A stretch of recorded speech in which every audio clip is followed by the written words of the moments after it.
প্রিয় দর্শক, আসসালামু আলাইকুম। আমি ডক্টর বজলুর রহিম রিপন, আপনাদের সবাইকে জানাচ্ছি শুভেচ্ছা। প্রিয় দর্শক, আজকে আমরা আলোচনা করব অপারেশন বিহীন পিএলআইডি অথবা ডিস্ক প্রলাপসের চিকিৎসা ব্যবস্থা নিয়ে। প্রিয় দর্শক, ডিস্ক প্রলাপ বা পিএলআইডি খুবই কমন একটি ডিজিজ কন্ডিশন, যেটি আপনারা অনেকেই নাম শুনে থাকেন। বিশেষ করে যাদের কোমর ব্যথা, কোমর থেকে পা পর্যন্ত জিজি অবশ অবশ ভারী ভারী থাকে, তাদের ক্ষেত্রে সাধারণত দেখা যায় ডিস্ক প্রলাপসের কারণে এই ধরনের সমস্যা হয় এবং এটা খুব কমন একটা প্রবলেম। তো এই ডিস্ক প্রলাপসটা আসলে কি? ডিস্ক প্রলাপসটা হয় আমাদের যে কোমরের যে মেরুদণ্ডের হাড়গুলি আছে, সেই মেরুদণ্ডের হাড়ের মাঝখানে চাকতির মতো একটি পদার্থ থাকে, যেটাকে আমরা বলি ডিস্ক। সেই ডিস্ক যদি কোনো কারণে স্লিপড হয় বা হার্নিয়েশন হয়ে নার্ভের মধ্যে চাপ দেয়, তখন সেটাকে আমরা বলি পিএলআইডি বা প্রলাপস লাম্বার ইন্টারভার্টিব্রাল ডিস্ক, অথবা অনেক সময় আমরা এটাকে লাম্বার ডিস্ক প্রলাপসও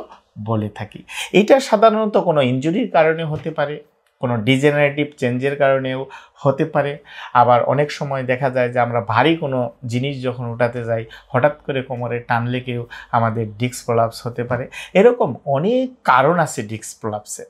এই ধরনের ডিস্ক প্রলাপস যাদের ক্ষেত্রে হয়, সাধারণত রোগীরা কমপ্লেইন করেন যে কোমরে প্রচণ্ড ব্যথা, এবং এই ব্যথা অনেক সময় আমাদের বাটক হয়ে পায়ের পিছন দিক থেকে একদম পায়ের তলা পর্যন্ত কিন্তু ব্যথাটা চলে যেতে পারে, এবং এই ব্যথার সাথে অনেক সময় ঝিঝি, অবশ অবশ এবং ভারী ভারী অনুভব হতে পারে, এবং কোনো কোনো সময় আমাদের পায়ের মাংসপেশিগুলো একটু দুর্বল দুর্বলও লাগতে পারে। তো এই ধরনের পিএলআইডি হলে আমাদের চিকিৎসা ব্যবস্থাটা কি? আজকে আলোচনা করব অপারেশন বিহীন পিএলআইডির চিকিৎসা ব্যবস্থা নিয়ে।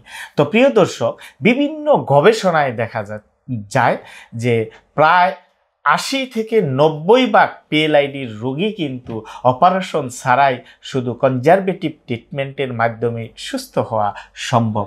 মাত্র 10 থেকে 15 বা 20% রোগীর ক্ষেত্রে আপনার অপারেশন দরকার হতে পারে, বিশেষ করে যাদের প্রস্রাব পায়খানা ধরে রাখতে সমস্যা হয়, যাদের ফুড ড্রপ হয়, যাদের পায়ের মাংসপেশি একদম দুর্বল হয়ে যায়, অর্থাৎ নিউরোলজিক্যাল সাইন যাদের পজিটিভ থাকে, তাদের ক্ষেত্রে হয়তোবা অপারেশন লাগতে পারে।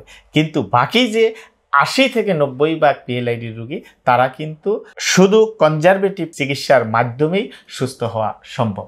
কিন্তু পিএলআইডির রোগীরা অনেক সময় চিকিৎসা নিতে নিতে হতাশ থাকে, কারণ এটা তো শুধু ওষুধ খেয়ে ভালো হয় না।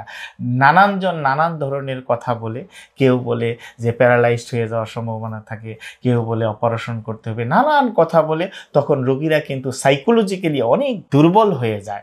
আমি তাদের উদ্দেশ্যে বলবো, ভিডিওটি খুবই গুরুত্বপূর্ণ, আপনারা অবশ্যই ভিডিওটি সম্পূর্ণ শুনবেন, তাহলেই অবশ্যই বুঝতে পারবেন যে পিএলআইডির ব্যবস্থাপনাটা আসলে কোনটি ভালো ব্যবস্থাপনা। তো একটা জিনিস মনে রাখবেন যে পিএলআইডি ভালো হতে কিন্তু 6 থেকে 8 সপ্তাহ সময় লাগতে পারে, আবার কোনো কোনো সময় আরেকটু বেশি সময়ও লাগে। এটা মাথায় রেখেই আপনাদের পিএলআইডির চিকিৎসা করতে হবে। তো এবার চলুন আমরা আলোচনা করি যে অপারেশন ছাড়া পিএলআইডির কী ধরনের চিকিৎসা ব্যবস্থা আছে সেটি নিয়ে, এবং এই অপারেশনবিহীন যে চিকিৎসা সেটির কয়েকটা ধাপ আছে। প্রথমত হচ্ছে যে পিএলআইডি অ্যাকুয়েট অবস্থায় কিন্তু আপনাকে রেস্ট নিতে হবে, অর্থাৎ এই রেস্টটা কিন্তু আবার লং টাইম নেওয়া যাবে না। এই বিশ্রামটা হতে হবে খুব অল্প সময়ের জন্য, ধরেন 4 থেকে 5 দিন আপনি বিশ্রাম নিতে পারেন। তারপরে আপনার নিয়ন্ত্রিত চলাফেরা শুরু করতে হবে, অর্থাৎ আপনাকে মুভমেন্ট শুরু করতে হবে।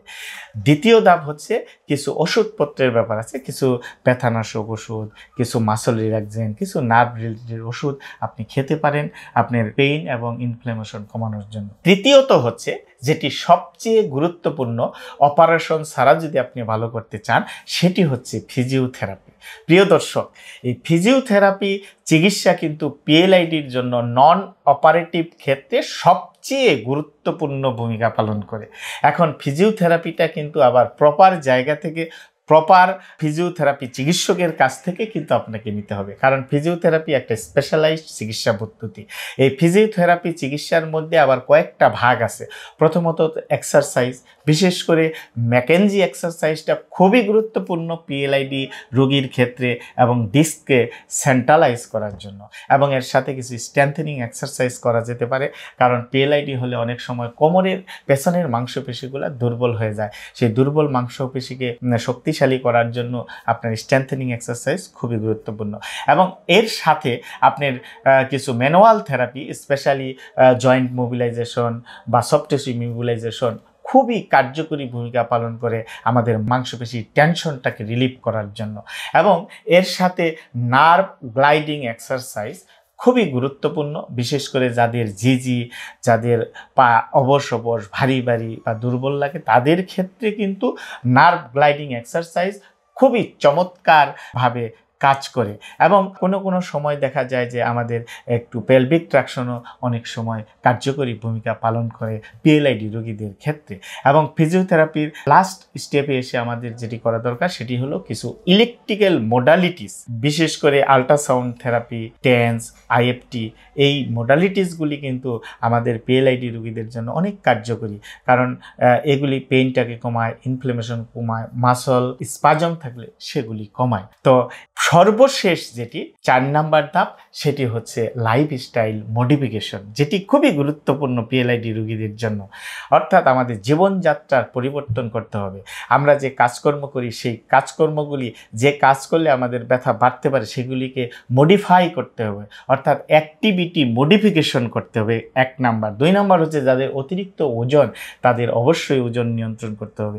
3 নাম্বার হচ্ছে যে আমরা আমাদের বডি পোশ্চারকে ঠিক করতে হবে, অর্থাৎ আমরা যারা বসে কাজ করি বা দাঁড়িয়ে কাজ করি, লং টাইম বসে বা দাঁড়িয়ে কাজ করা যাবে না। প্রতি 30 মিনিট অন্তত আপনাদেরকে বডির পজিশনটাকে চেঞ্জ করতে হবে কোমরের মাংসপেশির চাপটাকে রিলিভ করার জন্য। এবং আমরা যখন ভারী জিনিস উঠাতে যাবে, কোনো জিনিস উঠাতে যাই, কোমর বাঁকা করে না উঠিয়ে আমরা হাঁটু ভাঁজ করে যদি উঠাই, তাহলে কোমরে চাপটা অনেকাংশে কম পড়বে।